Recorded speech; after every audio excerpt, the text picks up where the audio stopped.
Low Key Track, Episode 8. My name is DJV. I'm your host.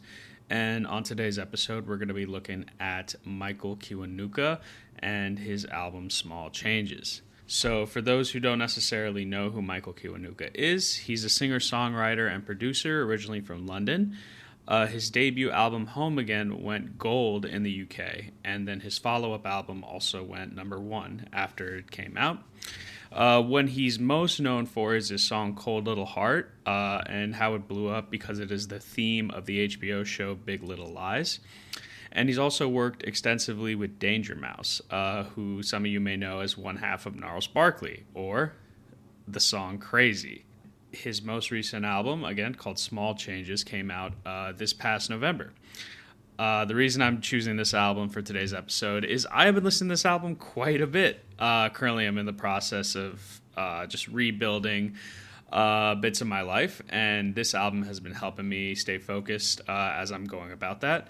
And I really enjoy this album. I think it's really, really chill, really, really nice. Definitely a bit of a departure from Kiwanuka's other projects, because I think with his past albums, it's a lot more grand in its production, and the songwriting is a lot more experimental, and it also veers into like psychedelic territory.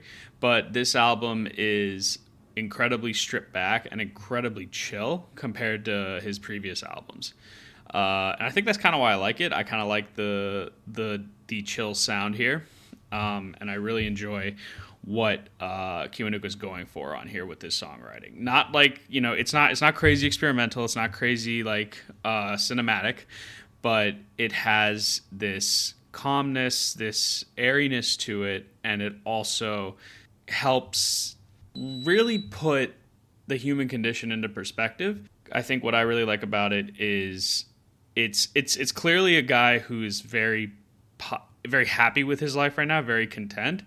But those feelings of anxiety and self-doubt do kind of creep in, and he sort of struggles with it. But overall, I think the album has a very optimistic tone to it, and I highly recommend it for anybody who might be going through a little bit of a funk, just as something either to play in the background or listen to very intently while you're doing your work, or trying to get out of a hole. So anyway, with that background, we're going to go into the album itself. And its least popular track. It's called Stay By My Side. So looking at the album, it has a little bit over 1 million streams compared to the most popular track, Floating Parade, which has almost 9 million streams. Want to understand why that may be? Why is the low-key track? Point of the podcast. All right, so why is that? Well, here's what I think. The first thing that I want to point out here is that Stay By My Side is towards the end of the album. It's actually a pretty short album, only about 11 songs, and I think it runs about 40 minutes in time. And Stay By My Side is number 9 of the 11 tracks. Compared to like the opening of the album, the opening few songs of the album, especially Floating Parade, which is the song that kicks off this album, it's definitely more stripped back and doesn't necessarily carry the same level of catchiness in the songwriting that some of the other tracks do. It also doesn't have the same hype behind it, just simply because, well, it wasn't released as a single. So this album came out, I think, 5 years after Kiwanuka's last album, the aptly titled Kiwanuka. Another phenomenal project. Highly recommend you check it out. And this is... Floating Parade was the first single on this album, and this was the first Kiwanuka song actually in 3 years. Now that I think about it, and that obviously led to a lot of hype amongst Michael Kiwanuka fans, and then he dropped this album not too long after that. But Stay By My Side in general is sort of this like self-doubting, almost like a self-doubting love song. Just looking at some of the lyrics, it clearly conveys somebody who is in love, but also has a little bit of doubt on his side, if that makes sense. So just going through some of the lyrics, we have even the hook though. In rolling tides, you're hoping that I won't leave the shore. Stay by my side. There's nothing that I would leave you for. Stay by my side. So just through that hook alone, I think what I think Kiwanuka's going for here is that basically, he expresses, his love for his partner, but also that there might be a little bit of doubt lingering under the surface. Seems like perhaps that they've had some troubles in their relationship, and he's acknowledging the practicality of things, which is that, the relationship could fall apart, but I really would love it if you stood by my side. And I get it. Relationships are hard. People can be very difficult. People can be very complex. And that's sort of part of navigating that. Sort of part of navigating relationships is that you kind of have to take the good with the bad. Like, there's tons of good that comes out of it, but there's not always good things. And I think he's conveying that here.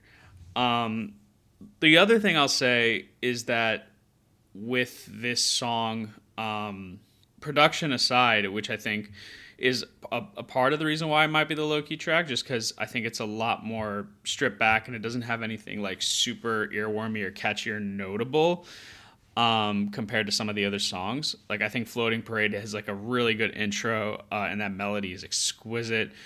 And the way he sings like Follow Your Dreams is very much like it'll get stuck in your head. It's been stuck in my head for sure.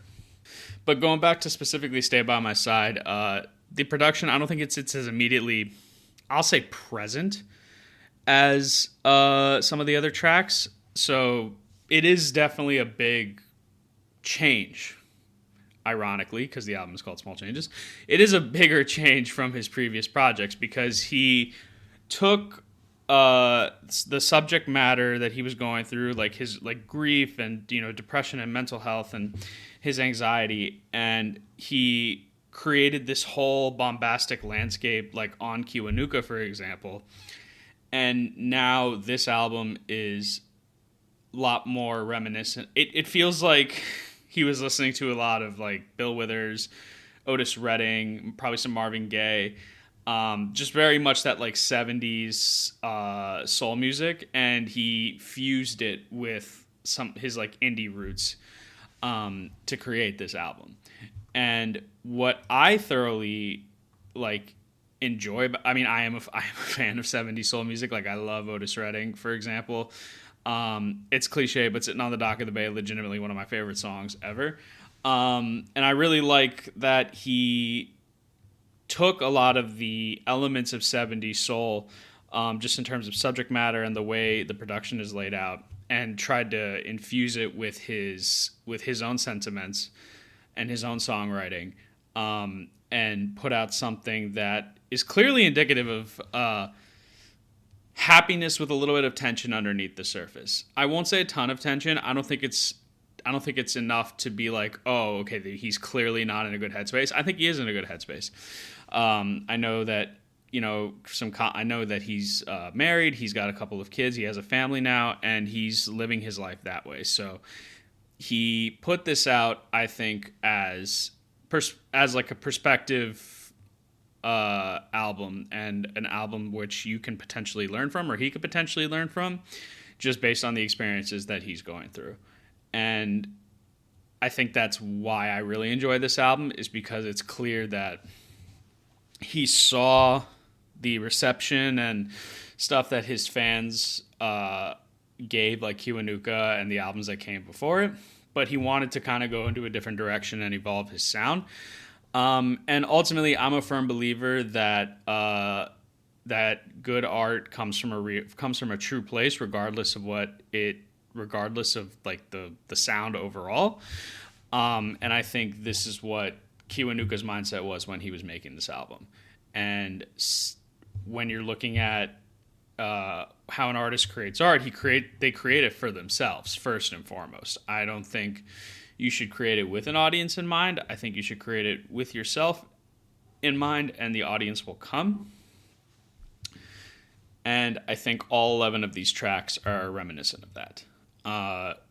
But going back specifically to Stay By My Side, this is I would say probably one of the weaker songs in the album. Not to say that any of the songs are bad. It's just, when you're looking at the tier of the songs of this album, like for me, I think I would probably rank Small Changes as my number one on this album, just because I think it hits me personally as somebody who's trying to make small changes to better their life.